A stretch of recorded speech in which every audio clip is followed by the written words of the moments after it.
আসসালামু আলাইকুম দর্শক শ্রোতা, আপনারা দেখতেছেন আজকে সারাদিন ধরে বৃষ্টি আহ, ছুঁয়ে পড়ছে টিন।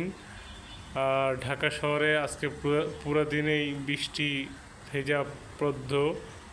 তো আপনারা সবাই লাইভটা শেয়ার করবেন আর সবাইকে জানিয়ে দিবেন আজকে ঢাকা শহরে প্রচণ্ড বৃষ্টি আপনারা দেখতেই পারতেছেন। আজকে সারাদিন শুক্রবার, সারাদিন বৃষ্টি হচ্ছে। তো দেখেন পুরা একটা এলাকা আপনার হচ্ছে যে জনমানবহীন শূন্য। আমরা কিছুটা আপনাদেরকে এই পাশে দেখাতে যাচ্ছি। দেখেন আপনারা বৃষ্টি, কিছু গাছলা